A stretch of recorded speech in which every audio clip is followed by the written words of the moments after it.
America ने एक बार फिर से पूरी दुनिया को हिलाकर रख दिया है।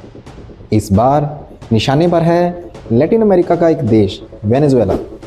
बड़ी खबर यह है कि अमेरिका ने वेनेजुएला की राजधानी के ऊपर सीधा हमला कर दिया और वेनेजुएला के मौजूदा प्रेसिडेंट और उनकी पत्नी को उठाकर ले गए, जिनके ऊपर मुकदमा अब यूएस की कोर्ट में चलेगा। तो सवाल ये उठता है कि क्या यह सिर्फ एक सैन्य कार्रवाई थी या फिर इसके पीछे कोई बड़ी साजिश छुपी हुई है। वेनेजुएला के पास है दुनिया के सबसे बड़े तेल भंडार। अकेला वेनेजुएला पूरी दुनिया का करीब 17% ऑयल रिजर्व्स कैरी करता है और इतिहास गवाह है, जहां पर तेल वहां पर अमेरिका की दिलचस्पी ज़रूर।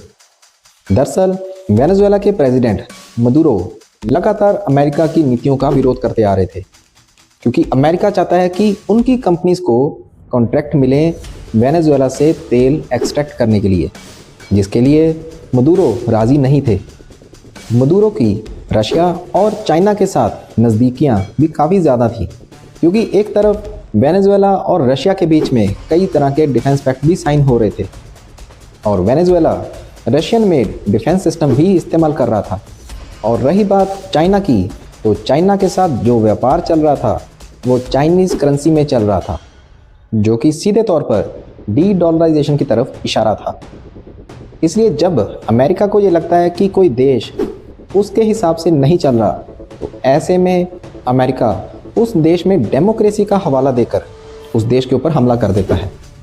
अमेरिका के वेनेजुएला के ऊपर अटैक का ऑफिशियल जो रिपोर्ट सामने आया है, उसमें माइग्रेशन, ड्रग्स और नार्को टेररिज्म को मुद्दा बताया गया है।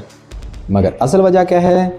वेनेजुएला का ऑयल, वेनेजुएला की लोकेशन और डोनाल्ड ट्रंप जो बनाना चाहते हैं अपनी लेगेसी। क्योंकि डोनाल्ड ट्रंप ने क्लियरली ये बोला है कि अमेरिका वेनेजुएला को रन करने जा रहा है, और अब अपने बयान को थोड़ा सा चेंज करके उन्होंने ये कहा है कि जो इस समय वेनेजुएला की वाइस प्रेसिडेंट हैं, जिसको वहाँ के सुप्रीम कोर्ट ने अनुमति दी है देश को चलाने की, उनके साथ वो मिलकर डिप्लोमेटिक वे में बातचीत करने को तैयार हैं। और ये क्लियरली दिख रहा है कि वेनेजुएला अपने तेल के भंडार अमेरिकी कंपनीज को दे देगा, जिससे हो सकता है कि वेनेजुएला में अराजकता और भी ज़्यादा फैले। अमेरिका के इस हमले के बाद कई देशों में तनाव का माहौल है, जैसे कि क्यूबा, कोलंबिया, डेनमार्क और इन सब में सबसे ऊपर ईरान, क्योंकि ये वही देश हैं जो अमेरिका की बात नहीं सुन रहे। और अमेरिका अपनी हेजेमनी और ताकत के दम पर ये जानता है कि अपनी बात को कैसे मनवाना है। यूएस के द्वारा जो एक सॉवरन कंट्री के ऊपर हमले की एग्जाम्पल सेट की जा रही है, जिसमें यूएन के चार्टर 2 को पूरी तरह से दरकिनार किया जा रहा है, तो ऐसे में अगर कल को रशिया पूरे यूक्रेन को कब्जा ले और चाइना कल को ताइवान को कब्जा ले, तो अमेरिका किस लिहाज से उस अटैक को कंडेम कर पाएगा? क्योंकि डोनाल्ड ट्रंप इस समय अमेरिका को एक कंपनी की तरह चला रहे हैं, क्योंकि जो भी देश डोनाल्ड ट्रंप की हाँ में हाँ नहीं मिलाता, ट्रंप उसके पूरी तरह से खिलाफ हो जाते हैं।